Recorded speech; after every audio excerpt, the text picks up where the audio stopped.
प्रिय भैयाओं, आज की कक्षा में आप लोगों का स्वागत है।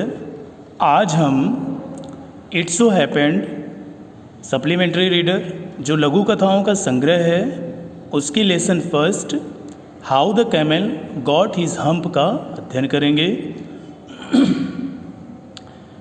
इस कहानी में यह बताया गया है कि प्रारंभ में ऊंट के पीठ पर कुबड़ नहीं था, तो उसे किस प्रकार से उसके पीठ पर कुबड़ की उत्पत्ति हुई, अर्थात उसके पीठ पर कुबड़ कैसे आया।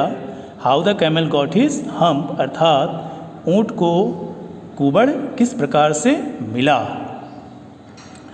सृष्टि के आरंभ में जब मनुष्य ने सामाजिक जीवन जीना आरंभ किया तो उसने अपने सहयोग के लिए कई जानवरों को पालतू बनाया, जिसमें गाय, घोड़ा, कुत्ता, बैल आदि थे।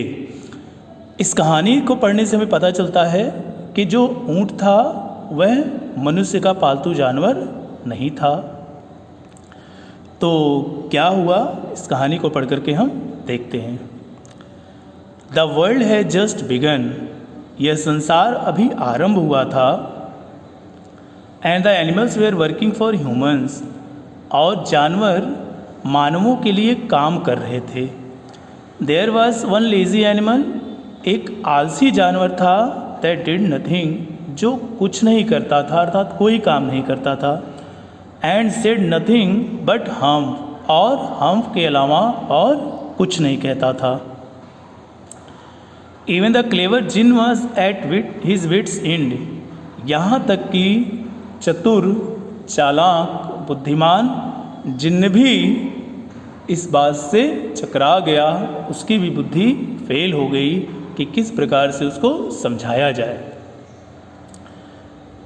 इन the beginning when the world was new and the animals were just beginning to work for man. In the beginning कह रहा आरंभ में, when the world was new, जब यह संसार नवीन था। And the animals were just beginning to work for man, और जानवर अभी मनुष्यों के लिए काम करना आरंभ कर रहे थे। देयर वॉज ए कैमल, एक ऊँट था। And he lived in the middle of a howling desert, वह एक गरजते हुए रेगिस्तान के मध्य में रहता था, बीच में रहता था। Because he did not want to work, क्योंकि वह काम करना नहीं चाहता था, इसलिए वह सबसे दूर एक विस्तृत विशाल रेगिस्तान के बीच में रहता था। He ate sticks and thorns and prickles, वह टहनियाँ और कटीली झाड़ियों को खाता था। And when anybody spoke to him, और जब कोई भी उससे बात करता था, he said hum, just hum and no more, तो वह हम के सिवाय के अतिरिक्त और कुछ नहीं बोलता था।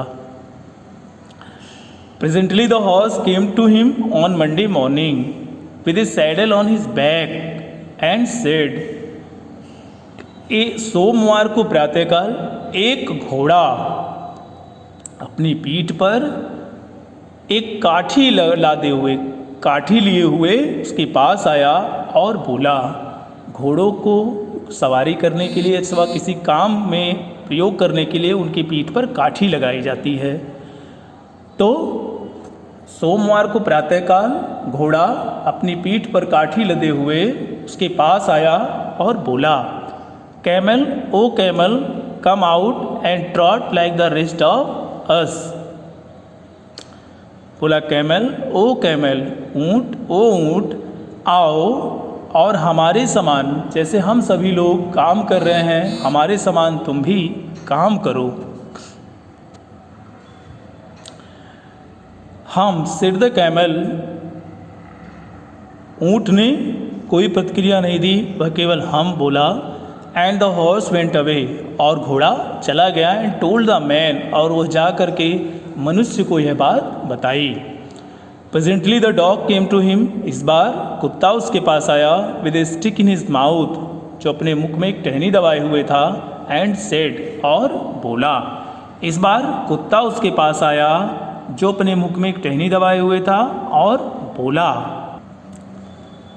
Camel, O camel, come and fetch and carry like the rest of us. Come camel O camel, बोला ऊँट ओ ऊँट, कम आओ। फेच एंड कैरी, हमारी तरह ही जैसे हम लोग कर रहे हैं वैसे तुम भी चीज़ों को ले आओ, उनकी ढुलाई करो। हम सेड द कैमल, ऊँट बोला हम। And the dog went away and told the man, कुत्ता भी चला गया, वह जा करके सारी घटना को मनुष्य को बताया। Presently the ox came to him, इस बार घोड़ा बैल उसके पास आया। With a yoke on his neck, जिसके गर्दन पर जुआ लगा हुआ था। बैलों को जुताई करने के लिए उनकी गर्दन पर लकड़ी का बना हुआ लगाया जाता है, जिसको योक कहते हैं, जुआ कहते हैं।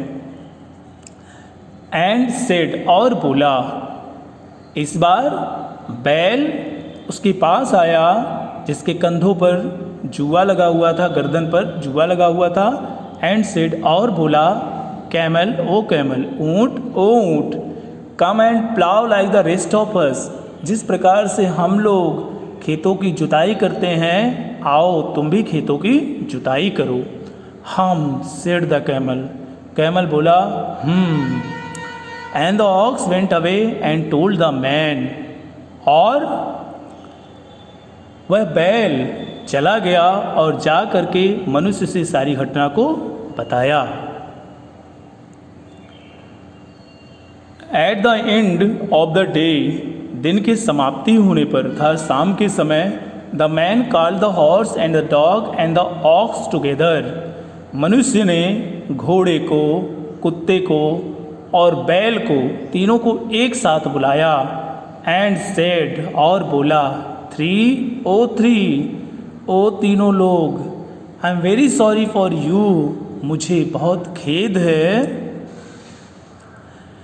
बट दैट हम थिंग, लेकिन जो हम थिंग है, अर्थात वो जो ऊँट है, इन द डिज़र्ट, रेगिस्तान में जो वो विचित्र प्राणी है, कांट वर्क, काम नहीं कर सकता। Are he would have been here by now, अथवा वो अब तक यहाँ पर होता। So I am going to leave him alone, इसलिए मैं उसे अकेला छोड़ने जा रहा हूँ। And you must work double time to make up for it, and you, और तुम तीनों लोगों को निश्चय ही दुगना काम करना पड़ेगा, to make up for it, इसकी भरपाई करने के लिए। बोला, so I am going to leave him alone, इसलिए मैं उसे अकेला छोड़ने जा रहा हूँ। And you must work double time to make up for it, और उसकी भरपाई करने के लिए तुम दोनों को निश्चय ही, तीनों को दुगना कार्य करना पड़ेगा। तो आज के लिए बस इतना ही। I hope you understand. Thank you.